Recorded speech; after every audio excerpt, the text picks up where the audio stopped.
안녕하세요. 오늘은 장차호 작가의 마음을 사로잡는 말센스의 비밀, 이 내용을 좀 바탕으로 해서요. 사람 마음을 움직이는 소통 방식, 그러니까 말센스에 대해 좀 깊이 얘기 나눠볼까 합니다. 요즘 챗 GPT 같은 AI가 정말 대단하긴 한데, 그래도 섬세한 인간관계나 감정교류 같은 건 역시 우리 인간의 영역이잖아요. 그래서 이 자료들을 보면서 어떻게 하면 좀 더 나은 관계를 만들고 또 기회를 잡는 그런 대화의 기술을 가질 수 있을지 함께 탐구해 보시죠. 네, 맞습니다. 이게 단순히 정보만 전달하는 걸 넘어서 상대방 마음을 좀 헤아리고 또 긍정적인 관계를 만드는 능력. 이건 사실 기술만으로는 대체가 안 되죠.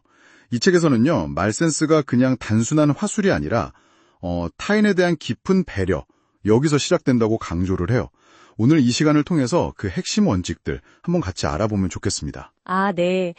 첫 번째 원칙부터가 좀 인상 깊었어요. 흔히 난 좀 솔직한 편이라서, 아니면 화나면 어쩔 수 없어, 이렇게 약간 핑계처럼 말하는 경우 있잖아요. 근데 책에서는 이런 태도가 좀 무책임하고 관계를 망칠 수도 있다, 이렇게 딱 꼬집더라고요. 결국 상대방 입장을 먼저 생각하는 거, 그게 말센스의 시작이다, 이런 거군요. 그렇죠. 특히 나는 원래 이래. 그러니까 네가 이해해. 이런 식의 태도. 이건 뭐랄까 일방적으로 상대한테 부담을 주는 거죠. 여러분 주변에도 혹시 이런 분들 있지 않으신가요? 이런 게 결국은 소통의 벽을 만들게 되거든요. 말하기는 진짜 기술보다는 타인을 향한 세심한 고려, 이게 더 중요한 것 같아요. 네네. 책 속에 나온 예시를 보면 이게 확 와닿는데요. 예를 들어서 미래가 좀 불안한 연인이 대화를 해요. 여자가 지금 당신 상황으로는 내가 원하는 삶을 보장해주기 좀 힘들 것 같아, 이렇게 말했을 때요. 최악의 대답? 나도 돈 없어. 만족 못하면 할 수 없지. 이거였죠. 평범한 반응은 미안하긴 한데 지금은 어쩔 수 없어. 이 정도고요. 그렇죠. 근데 센스 있는 대답은 완전 다르죠. 약속할게. 조금만 기다려주면 네가 원하는 삶, 내가 꼭 선물해줄게. 이 힘든 시기 나랑 같이 좀 견뎌주지 않을래? 이렇게요. 이 말에는 그냥 막연한 사과가 아니라 책임을 지겠다는 약속, 그리고 상대를 정말 운명 공동체로 생각하는 그런 배려가 담겨 있는 거죠. 결국 불안한 상황일수록 오히려 더 책임감 있는 약속, 그리고 함께 라는 그 연대의식, 이걸 보여주는 게 관계의 핵심이라는 거예요. 그렇군요. 또 다른 사례는 이제 직장사의 일약인데요. 실력은 비슷한데 유독 말이 많은 팀원이 먼저 승진한 거예요. 그러니까 승진해서 탈락한 팀원은 불만을 표하는데, 팀장의 평가는 좀 달랐어요. 네네. 팀장은 그걸 그냥 입만 살았다, 이렇게 안 보고요. 오히려 아이디어를 막 적극적으로 내고 동료들하고 공유하려는 그런 모습을 뭐랄까? 리더십을 스스로 훈련하는 과정이다, 이렇게 긍정적으로 해석을 한 거죠.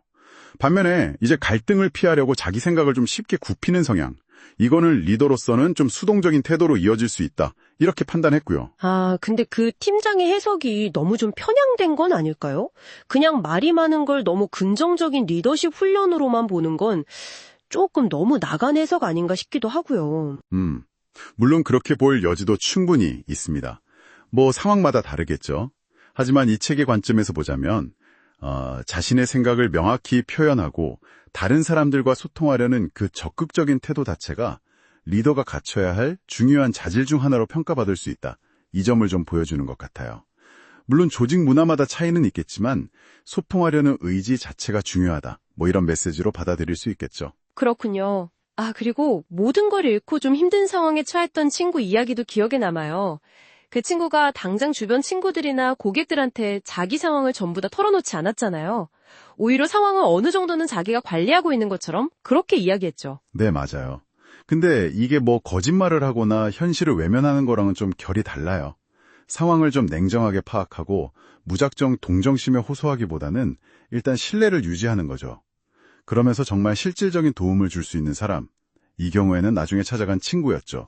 그 사람에게 솔직하게 도움을 청하는 그런 지혜를 보여준 거예요. 그러니까 말을 잘한다는 게 때로는 침묵하거나 좀 절제하는 거, 이걸 통해서 자신과 타인의 지키는 능력을 포함한다는 거죠. 그러니까 무조건 솔직하게 다 말하는 게 능사가 아니라 오히려 상황을 좀 조율하고 신뢰를 지키는 그런 지혜가 필요하다는 거군요.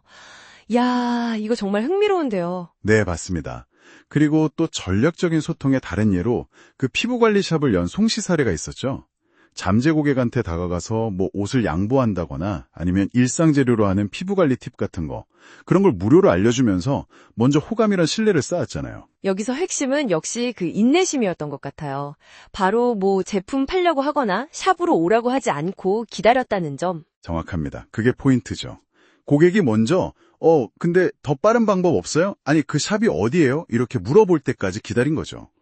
이게 상대방이 스스로 내가 필요해서 결정했다, 이렇게 느끼게 만드는 상당히 고도의 전략인 거예요.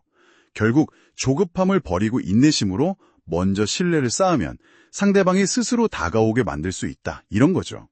여러분이 누군가를 설득해야 할 때 한번 떠올려 볼 만한 지점인 것 같습니다. 아, 맞아요.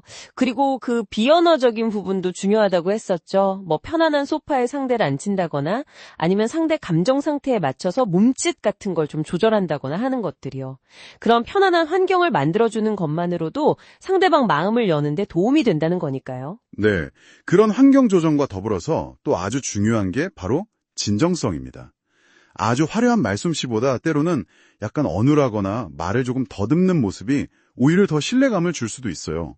예를 들어서 뭔가 부탁할 때 있잖아요.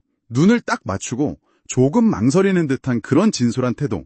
이게 오히려 막 계산된 유창함보다 더 마음을 움직일 수 있다는 거죠.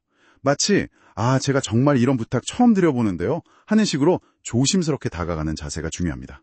네, 오늘 이렇게 쭉 이야기를 나눠보니까요. 말센스라는 게 단순히 말을 뭐 잘하는 기교? 이게 아니라 상대를 배려하고 또 상황을 읽고 때로는 인내심을 발휘하는 정말 종합적인 능력이구나 하는 생각이 드네요. 우리의 말 한마디 한마디가 관계를 만들 수도 있고 또 기회를 열어주는 열쇠가 될 수도 있겠다. 이런 점을 좀 기억하면 좋겠습니다. 네, 마지막으로 여러분께 질문 하나 드리고 싶어요. 최근에 나누었던 대화 중에 하나를 한번 떠올려 보세요. 만약 그때 오늘 이야기한 배려나 인내심 혹은 그 진정성이라는 원칙 중에 단 하나라도 조금만 더 신경을 썼더라면 과연 그 대화의 결과는 어떻게 달라졌을까요? 이 질문을 통해서 여러분의 일상 속 소통을 한번 되돌아보는 그런 계기가 되기를 바랍니다.